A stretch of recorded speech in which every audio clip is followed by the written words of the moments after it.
Hola, hola, ¿cómo están? Bueno, en esta oportunidad les quiero hablar sobre los cuidados de la echeveria pálida o echeveria pálida, como quieran llamarle, que es esta linda echeveria de un color verde claro, o más bien es una echeveria de un color verde lima, que es originaria de México, aunque no se ha determinado exactamente su lugar de distribución, o sea, dónde se distribuye dentro de México. Así que vamos a hablar sobre ella.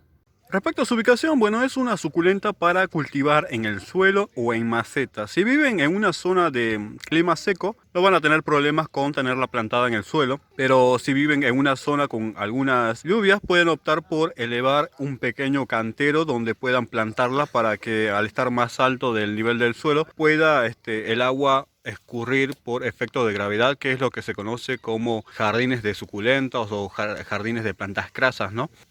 Una forma muy sencilla de hacer es poner en un círculo o darle la forma que ustedes quieran, colocando piedras. Y bueno, en el medio colocan, bueno, unas piedras más pequeñas, luego ponen arena o pueden seguir poniendo otra capa de piedra. Luego ponen tierra y arriba plantan las echeverias, que es una forma de plantar, ¿no? Que es una forma para tener las plantas elevadas y evitar el encharcamiento y que, bueno, el agua pueda evaporarse mucho más rápido con el sol. En macetas tiene también una buena adaptación, dependiendo del tamaño de la maceta van a obtener una planta acorde a las dimensiones, o sea, maceta chica, maceta grande, planta grande. Esta planta cultivada en el suelo o en recipientes espaciosos puede conseguir rosetas de 20 a 30 centímetros de diámetro. Bueno, este es un ejemplo, como les he mencionado. Esta es una maceta chica, esta es una maceta número 18, es una maceta que tiene 18 centímetros de diámetro. Como pueden ver, las rosetas no son grandes. A mí me gusta más tenerla de este tamaño que cuando son muy exuberantes, porque ya es demasiado grande, pero a mí me gusta tenerla de esta forma. Eso depende mucho de cómo ustedes la quieran tener. Como les he mencionado, si quieren optar por tener rosetas más grandes, lo que tienen que hacer es o plantarla en el suelo o plantarla en una maceta que sea mucho más grande, tal vez una maceta número 35 o una maceta número 40. Para los que no sepan, las macetas, los números de las macetas son equivalentes a centímetros de la circunferencia de la maceta. Bueno, es una echeveria para exterior que requiere bastante luz natural. Se puede cultivar con el sol de la mañana, se puede cultivar con luz filtrada o con algunas horas de sol por la tarde, pero no se la puede tener expuesta por largos periodos, o sea, no la puedo tener expuesta todo el día al sol porque probablemente se nos vaya a quemar, ¿no? Eso mucho más cuando es por la tarde. Si recibo algunas horas de sol por la tarde no van a tener problemas. El problema es cuando las temperaturas son muy altas y la tienen toda la tarde al sol, así que probablemente se les vaya a quemar. ¿Cómo se dan cuenta? Porque las puntas de las hojas nuevas se empiezan a secar. Entonces es un indicativo de que se les está quemando la planta. Pero es normal que se les empiece a, bueno, a secar las hojitas que son viejas. Que eso es normal cuando está creciendo, ¿no? Porque empieza a consumir bueno, los nutrientes y el agua almacenada en las hojas viejas, mientras que las hojas más nuevas se ven saludables. Luego un dato también a tener en cuenta, que para que tenga este color verde lima necesita estar expuesta al sol por algunas horas. También por la exposición al sol van a lograr los bordes de color rosado. Esta planta, cuando no tiene la exposición al sol bueno, adecuada o necesaria, tiene un color verde oscuro, que seguramente lo habrán notado en algunas plantas, que cuando son verde oscura es porque no tienen la luz necesaria o no están recibiendo luz directa del sol. Si esta planta no es para tener en la sombra total, porque posiblemente se les vaya a etiolar. La etiolación es un proceso en el cual la planta se estira buscando luz, crece desproporcionada y bueno, bueno, en ese transcurso la planta se debilita y termina muriendo, ¿no? Entonces, tenerla en la sombra total no es una muy buena opción. Pueden tenerla con el sol de la mañana o con luz filtrada, pero nunca en la sombra. Respecto al tipo de suelo, bueno, como ustedes saben, para este tipo de plantas se debe utilizar un suelo que tenga un buen drenaje para evitar los encharcamientos, porque el exceso de humedad tiende a podrir las raíces de este tipo de plantas. Bueno, en mi caso yo utilizo tierra de jardín, nada de especial. Si quieren optar por este tipo de suelo, yo les recomiendo, bueno, hacer varios orificios de drenaje para que el agua pueda filtrarse rápido y no se esté acumulando. Pero como les he mencionado, pueden utilizar sustrato que es para cactus, pueden utilizar sustratos especiales para este tipo de plantas o simplemente plantarla en un suelo común. Eso ya depende mucho de ustedes y de lo que ustedes dispongan. Respecto al tipo de riego, bueno, es un riego que es moderado, ya que no son plantas para regar muy seguido. Lo ideal es, bueno, dejar secar el sustrato por completo entre cada riego. La frecuencia dependerá mucho de las temperaturas de donde ustedes vivan, ya que mientras más calor haya, más alta la evaporación de la humedad del sustrato. Con la llegada del descenso de temperaturas a mediados de otoño e invierno, el riego se debe espaciar. Aproximadamente se riega una vez cada 10 días o una vez cada 2 semanas. Es bastante poco lo que se riega para esa temporada. Por lo general se riega mucho más frecuente en verano con las temperaturas cuando son más elevadas, pero otoño e invierno baja un poco, ¿no?, el descenso de temperatura de riego y casi no se riega, o pueden optar por directamente suspender el riego completamente. Eso ya depende también de cada uno. Respecto a los abonados, bueno, sinceramente estas plantas no requieren de un abonado, pero si las quieren abonar se las fertiliza con fertilizantes para cactus que ya vienen indicados para estas plantas y se consiguen en los locales de jardinería bajo el nombre de fertilizante para cactus, el cual se debe agregar aproximadamente es una vez cada 20 días o una vez por mes. Pero como les he mencionado, sinceramente no es necesario estar fertilizando esta planta, pero sí es necesario cambiar el sustrato cada 2 o 3 años. Respecto a la reproducción de esta planta, bueno, se puede reproducir por esquejes. Los esquejes serían estos de acá, porque es una planta que es bastante prolífica. Como pueden ver, tiene muchos bracitos que le salen, o sea, como son como hijuelos, pero bueno, son como bracitos, ¿no? Entonces los cortamos y los plantamos por separado. La otra opción es hacerlo por hoja. La hoja se siembra, hay que cortarla bien contra el tallo, pero muchas veces se suele romper, pero lo más fácil es hacerlo por un gajito. Luego se puede reproducir a través de semillas, que demora su tiempo.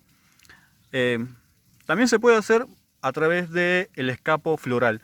Cuando florece, lo que vamos a hacer es cortar el escapo floral una vez que ya ha terminado de florecer y lo podemos plantar por separado. Entonces lo vamos a tener plantado y miren acá. Pueden ver que ha empezado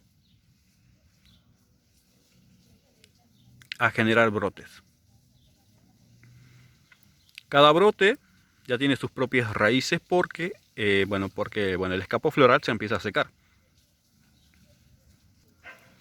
Podemos cortar uno de los brotecitos nuevos que ya tiene raíz, de hecho, y lo podemos plantar. Vamos a hacer un pequeño orificio y lo plantamos así.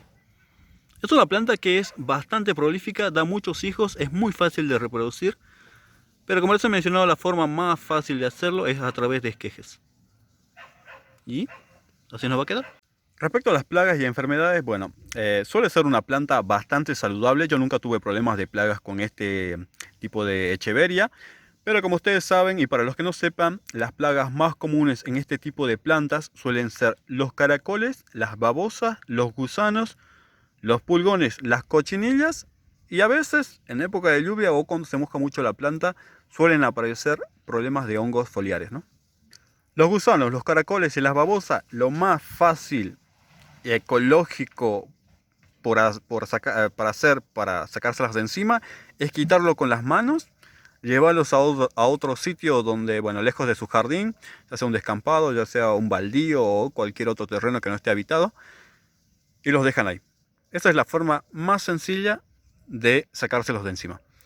Luego, los pulgones, la cochinilla, se puede, bueno, tratar con insecticidas químicos o con insecticidas orgánicos. Cuando utilizamos insecticidas químicos se aplica una vez por mes.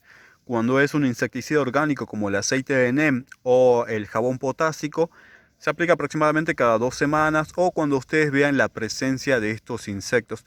Otra forma más casera de eliminarlos es con jabón en barra o jabón en pan, como también se conoce, más precisamente el que viene de color blanco.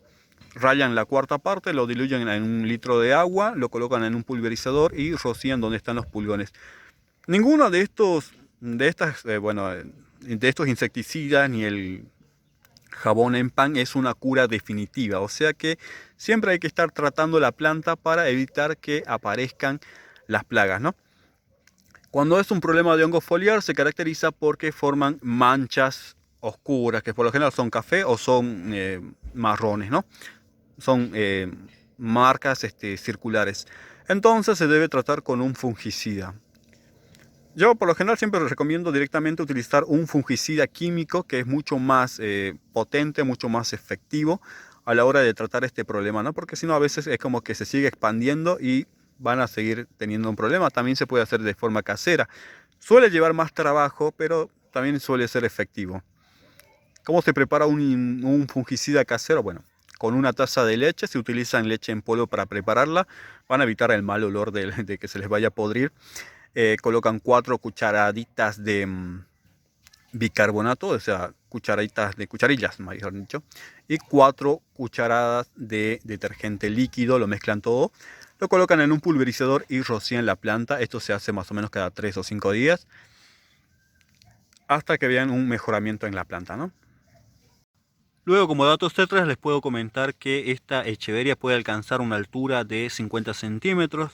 Las rosetas pueden llegar a medir de entre 20 y 30 centímetros de diámetro. Esta especie de echeveria es bastante prolífica. Se dice que puede formar una colonia que llega a medir entre 1,80 m y 2 metros de diámetro. Si bien yo nunca he visto colonias muy grandes, porque para que sea tan grande debería estar plantada en el suelo, y como también les he mencionado, en el suelo es donde mayor tamaño alcanzan sus rosetas, que son entre 20 y 30 centímetros. Entonces es mucho más fácil cubrir esa superficie, ¿no? Al menos yo nunca he visto 2 metros de pálida. No sé si ustedes sí lo han hecho, si han tenido la oportunidad de poder ver esta echeveria formando una colonia gigante. Sería bueno, sería bueno y sería interesante que nos comenten su experiencia. Me imagino que debe ser sorprendente. Bueno, aquí siempre las he visto en macetas y algunas plantadas en el suelo grandes, pero nunca de 2 metros de diámetro, que me imagino que debe ser wow. Luego otro dato que a tener en cuenta es que esta echeveria se quema con el frío, se quema con las heladas. El año pasado, de hecho, yo la dejé en exterior porque quería ver si lo toleraba o no toleraba las heladas. Y adivinen, se me quemó. Se me quemó, pero no se murió porque volvió a brotar y es la misma que están viendo el día de hoy. Obviamente que cuando se quemó perdió casi todas las hojas. Es como que se le seca, pero luego bueno, hay que ponerla a resguardo. Y bueno, después vuelve a brotar nuevamente, que eso es lo más interesante que tiene. También con temperaturas mayores a 30 grados, esta echeveria se les quema, por eso hay que evitar la exposición de esta planta a altas temperaturas. Y es lo que yo les recomendaba, cultivar esta planta con el sol de la mañana o tenerla con luz filtrada o únicamente tenerla con algunas horas de sol, pero nunca tenerla expuesta todo el tiempo al sol, salvo que ustedes vivan en un lugar donde tengan temperaturas inferiores a 30 grados. De hecho, existen lugares que hay 25 grados o menos de 30 seguramente. Entonces no van a tener problemas teniendo esta suculenta expuesta al sol por largos periodos, ¿no? Es una echeveria que llega a formar rosetas, tiene un crecimiento, como pueden ver, es como un poco vertical, sigue creciendo hacia arriba, sigue formando colonia en la parte de abajo, siguen saliendo más y sigue ganando altura. Cuando florece, le salen unos escapos florales que llegan a medir hasta 1 metro, son bastante largos. Más cuando se encuentran en macetas grandes o están plantadas en el suelo, ¿no? Son bastante altas. Es una echeveria que es muy fácil de cuidar, es una echeveria que yo les recomendaría para las personas que se empiezan a iniciar en el mundo de las suculentas, para empezar a cultivarla, porque no van a tener problema para poder cuidarla, ya que tiene unos cuidados básicos. Es una suculenta que no es cara, es una suculenta que es fácil de encontrar en distintos lugares, es muy bonita y tiene unos colores que son muy lindos, ¿no? Espero que les haya gustado, espero que lo hayan disfrutado tanto como yo. Si no la conocían, se las presento. Y si la conocían, bueno, aquí está. Se llama echeveria o echeveria pálida. Recuerden que tenemos un grupo de Facebook, Locos y Amantes por las Plantas / El Rincón de Toshio. Y si te gustó, dale like, compártelo y nos vemos en un próximo video. Chau, chau.